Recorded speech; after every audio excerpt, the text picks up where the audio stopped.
नमस्कार दोस्तों, ट्रिकी गुरु अमित गुप्ता के YouTube चैनल पर आपका फिर से स्वागत है।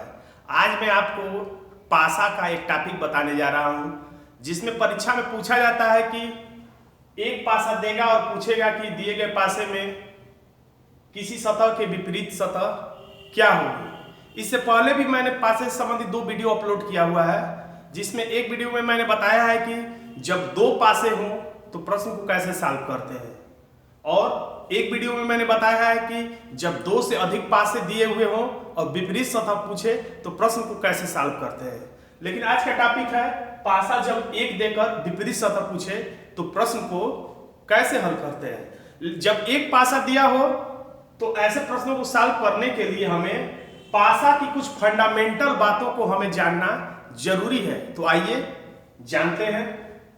तो डाइस यानी कि पासा, जब परीक्षा में एक पासा देगा तो इसकी फंडामेंटल जानकारी ये है कि सबसे पहले हमें ये जानना पड़ेगा कि पासे में विपरीत सतह किसको कहा जाता है। जैसे विपरीत सतह किसे कहा जाता है, तो जैसे ये है सामने की सतह, तो इस सामने की सतह के जो पीछे की सतह है इसको कहा जाएगा इसकी विपरीत सतह।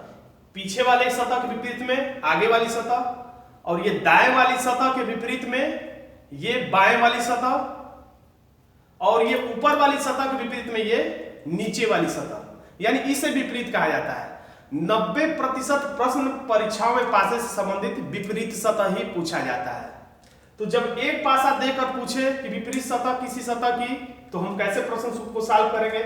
आइए एक और जानकारी हम जानते हैं इसके लिए कि विपरीत सतह तो हम इसे कहते हैं और समीपवर्ती सतह किसे कहते हैं। तो जैसे ये पासा है तो विपरीत सतह यानी इसकी विपरीत सतह जो इसके नीचे होगी, एक की विपरीत सतह यानी जो इधर होगी, 3 की विपरीत सतह यानी इधर होगी, और समीपवर्ती सतह किसको कहते हैं, तो 5 के जो समीप है, 5 के जो समीप सतह है वो सभी सतह 5 के समीपवर्ती सतहें कहलाएगी। यानी 5 के विपरीत सतह को छोड़ के बाकी सभी सतहें 5 की समीपवर्ती सतहें कहलाएंगी। लेकिन परीक्षा की दृष्टि से अगर देखा जाए तो जो पेपर पे बनाया जाए तो उसमें पासे केवल 3 सतहें ही दिखाई देती हैं, जबकि पासे की 6 सतहें होती हैं। जैसे देखिए इसमें 1 2 3 4 5 और 6, इसमें 6 सतहें होती हैं। लेकिन किसी एक चित्र में हम पासा केवल 3 सतहों को ही दर्शा सकते हैं। तो 5 की समीपवर्ती सतह कहलाएगी 3 और 1 की समीपवर्ती सतह कहलाएगी 5 और 3 की समीपवर्ती सतह 5 और 1, यानी ये समीपवर्ती सतह है। यानी विपरीत सतह के अलावा बाकी सतहें समीपवर्ती सतह कहलाती हैं। यानी अब हम जान गए कि विपरीत सतह किसे कहते हैं और समीपवर्ती सतह किसे कहते हैं। अब अगली जानकारी कि पासा 2 प्रकार का होता है, एक मानक पासा और एक गैर मानक पासा, यानी स्टैंडर्डाइज और नॉन स्टैंडर्डाइज। तो ये क्या खेल है, तो इसका ये है कि जो पासा यानी डाइस बनाने वाली कंपनियां हैं उनमें आपस में यह समझौता है, कुछ मानक तय किया गया है कि पासा बनाते समय हम किन बातों का ध्यान रखेंगे। तो जो इन बातों का ध्यान रखकर पासा बनाता है, डाइस बनाता है, उसको हम कहते हैं कि यह मानक पासा है। और जो इन बातों का ध्यान नहीं रखता उसको हम कहते हैं कि गैर मानक पासा है। किन बातों का ध्यान रखना है, तो कंपनियों ने बताया कि हमेशा विपरीत सतहों का योगफल 7 बनाइए। यानी अगर आप एक ऊपर की सतह पर बनाते हैं तो उसके विपरीत सतह पर आपको 6 बनाना पड़ेगा, यानी योगफल किसी तरह 7 होना चाहिए। यदि आप ऊपर की सतह पर 2 बनाते हैं तो नीचे की सतह पर आपको 5 बनाना पड़ेगा, यानी योगफल 7 होना चाहिए। यदि सामने की सतह पर 3 बनाते हैं तो पीछे की सतह पर आपको 4 बनाना पड़ेगा, यानी योगफल 7 होना चाहिए। और यदि दाएं की सतह पर आप 4 बनाते हैं तो बाएं की सतह पर आपको 3 बनाना पड़ेगा। अगर ऊपर की सतह पर आप 5 बनाते हैं तो नीचे की सतह पर 2 बनाना पड़ेगा। अगर ऊपर की सतह पर 1 बनाते हैं तो नीचे की सतह पर आपको 6 बनाना पड़ेगा, यानी कि कुल मिला के योगफल 7 होना चाहिए। ऐसा पासा बनाने वाली कंपनियों ने एक मानक तय किया। लेकिन अगर जो कंपनी इस मानक का पालन नहीं करती और 2 के विपरीत में 1 3 4 कुछ भी बना देती है, यानी योगफल 7 नहीं हो, तो वो हम कह सकते हैं यानी इस कंपनी ने मानक का पालन नहीं किया है, और पासा देखकर हम बता देंगे कि वो पासा मानक नहीं है। यानी जब पासा हमारे हाथ में आएगा और हम देखेंगे कि ऊपर की सतह पर 6 है और नीचे की सतह पर 1 नहीं है, तो हम समझ जाएंगे कि पासा बनाने वाली कंपनी ने मानक का पालन नहीं किया, ये पासा मानक नहीं है। लेकिन बात यह है कि जब विपरीत सतह हम कैसे जानेंगे कि कोई पासा विपरीत सतह है या नहीं है। इसके लिए तो पासा हमारे हाथ में जब आएगा तब हम जान पाएंगे कि पासा विपरीत है या नहीं। यानी ऊपर एक बिंदु है तो नीचे 6 बिंदु हम पलट के देखेंगे, 6 बिंदु है तब तो समझेंगे कि मानक पासा है, नहीं है तो समझेंगे कि मानक पासा नहीं है। लेकिन हम परीक्षा में प्रश्नों में पासे को कैसे पलट के देखेंगे, जैसे ऊपर 5 लिखा है तो नीचे 2 है कि नहीं, कैसे हम पलट के देखेंगे। ये तो संभव नहीं है पेपर पे कि पलट के हम देख ले। या इधर दाएं साइड में 3 है तो बाएं साइड में 4 है या नहीं है, कैसे हम पलट के देखेंगे, ये संभव नहीं है। तो पेपर पे हम कैसे जानेंगे कि कोई पासा विपरीत है, यानी कि मानक पासा है, स्टैंडर्डाइज है या नहीं है। इसके लिए नियम ये है कि हम विपरीत सतहों को तो एक साथ देख नहीं सकते, तो हम ये देख सकते हैं कि समीपवर्ती सतहों का योगफल 7 न हो।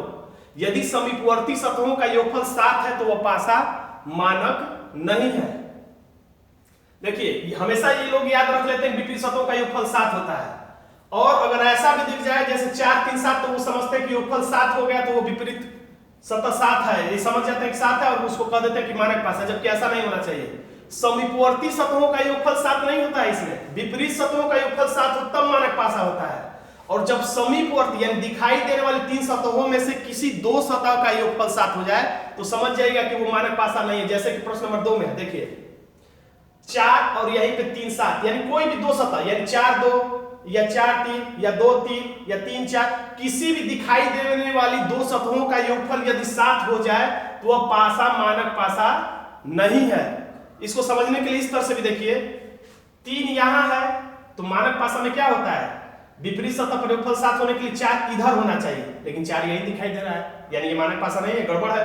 अगर बाई चांस 4 भी अपने जगह पे सही है तो इधर बाएं वाली सतह पर कितना होना चाहिए, 3, जबकि 3 यहीं पे दिख रहा है, यानी कि ये मानक पासा नहीं है। तो इस तरह से हम पकड़ते हैं कि मानक पासा क्या है और गैर मानक पासा क्या है। अब आइए हम देखते हैं एक और ट्रिक। दूसरी बात ये हमेशा याद रखिएगा कि समीपवर्ती सतह कभी विपरीत नहीं होते।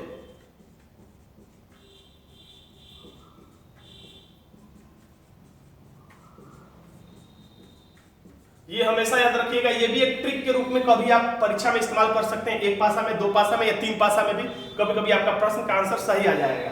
और जब 1 पासा हो तब तो ये नियम लगाना ही पड़ेगा। समीपवर्ती सतहें कभी भी आपस में विपरीत नहीं होती, और समझना भी आसान है कैसे विपरीत होंगी। 2 के विपरीत 3 कैसे होगा, 2 के विपरीत तो नीचे वाला होता है। समीपवर्ती सतह मतलब जो 3 सतहें दिखाई दे रही हैं वो आपस में, कोई भी 2 सतह आपस में विपरीत नहीं होगी, समझना भी आसान है। 4 के विपरीत न तो 2 होगा न 3 होगा, 3 के विपरीत न तो 2 होगा न तो 4 होगा, 4 के विपरीत न 3 होगा न 2 होगा, क्योंकि विपरीत सतहों में एक सतह तो दिखाई ही नहीं देती। तो इस ट्रिक को भी याद रखिएगा। अब आइए हम प्रश्न सॉल्व करते हैं डायरेक्ट।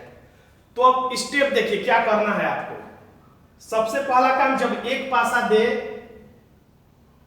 तो आपको यह जानने की जरूरत होगी कि वो पासा मानक है या नहीं है, स्टैंडर्ड है कि नॉन स्टैंडर्ड पासा है। तो सबसे पहला काम आप ये देखिएगा कि दिखाई देने वाली किसी 2 सतहों का योगफल 7 न हो। अगर 7 हो जाए दिखाई देने वाली किसी भी 2 सतह का योगफल तो समझ जाइएगा कि वो पासा मानक नहीं है, क्योंकि विपरीत सतहों का योगफल 7 होता है, समीपवर्ती सतहों का योगफल 7 नहीं होता है मानक पासे में। इसमें देखते हैं 5 3 7 नहीं होगा, 5 1 7 नहीं होगा, यानी किसी भी 2 सतहों का योगफल 7 नहीं है।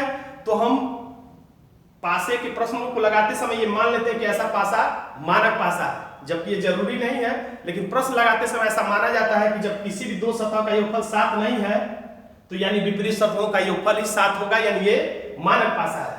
यानी अब पूछ रहे हैं 1 के विपरीत सतह पर क्या होगा, तो जानते हैं यानी मानक पासा, यानी 1 के विपरीत सतह पे 6 होगा। अब फिर एक पासा देखिए, अगर प्रश्न पूछे कि 3 अगर सामने की सतह पर हो तो पीछे की सतह पर क्या होगा, या 3 ऊपर की सतह पर है तो नीचे की सतह पर क्या होगा, या 3 सामने की सतह पर है तो पीछे की सतह पर क्या होगा, यानी 3 के विपरीत सतह पर क्या होगा।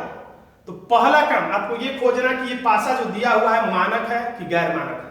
तो आप ये चेक करिए कि किसी 2 सतह का योगफल 7 तो नहीं हो रहा है, तो हो रहा है। देखिए 4 और 3 7 हो गया, यानी कि ये मानक पासा नहीं है। इस कंपनी ने, पासा बनाने वाले ने 3 और 4 अगल बगल बना दिया, जबकि 3 के पीछे 4 या 4 के इधर 3 बनाना चाहिए था, यानी मानक पासा नहीं है। तो अब हमसे कैसे प्रश्न लगाएंगे।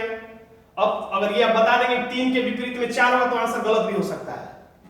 तो अब यहाँ पे नियम ये वाला काम करेगा, समीपवर्ती सतहें विपरीत नहीं होती, यानी 3 का विपरीत पूछ रहा है कि क्या होगा, तो इतना कंफर्म है कि 3 के विपरीत कभी भी 2 नहीं होगा, क्योंकि 2 इसकी समीपवर्ती सतह है।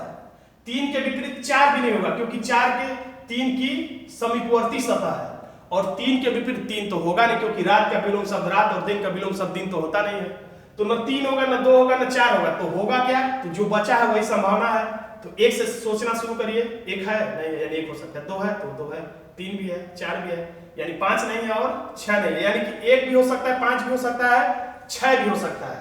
तो हमारा आंसर हो जाएगा डी।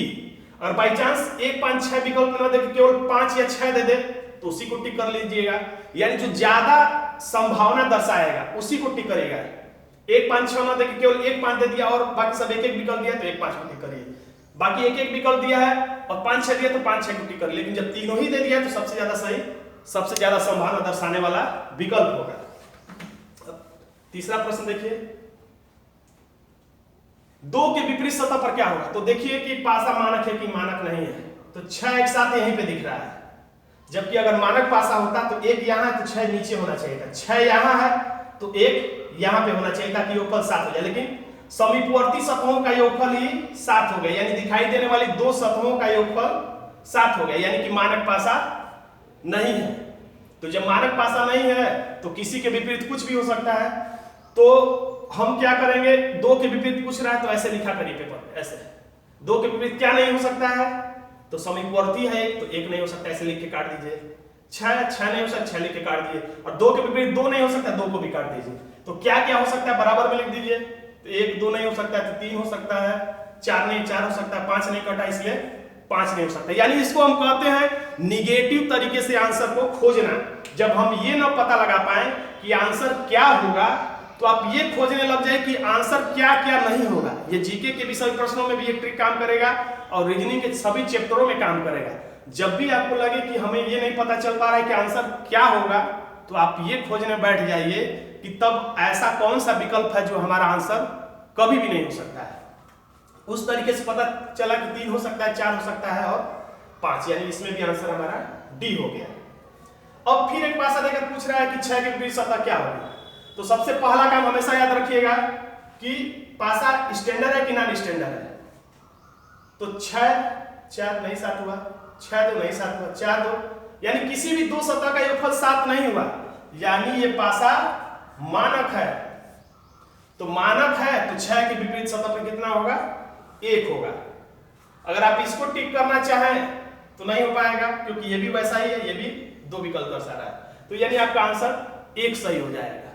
अगर इसके बाद किसी और चैप्टर की आपके पास डिमांड हो, जैसे डिमांड के आधार पर आज सबसे पहले मैंने 2 जब पासे वाला वीडियो अपलोड किया था तो डिमांड आया था कि जब 2 से अधिक पासे हो तो हम प्रश्न को कैसे सॉल्व करेंगे, तो वो मैंने वीडियो डाला। जब 2 से अधिक पासे वाले डाला तो अब लोगों का डिमांड आया कि जब 1 पासा हो तो कैसे प्रश्न को सॉल्व करेंगे। हो सकता है कि अब डिमांड आए कि जब ओपन टाइस हो तो प्रश्न को कैसे सॉल्व करेंगे। तो जैसा डिमांड आएगा वैसा हम वीडियो अपलोड करने का पूरा प्रयास करेंगे। लेकिन आपसे मेरा यही गुजारिश है कि अगर आपको वीडियो पसंद आता है तो इसे सब्सक्राइब कर लें, लाइक करें और अपने दोस्तों में शेयर करना भी न भूलें। धन्यवाद।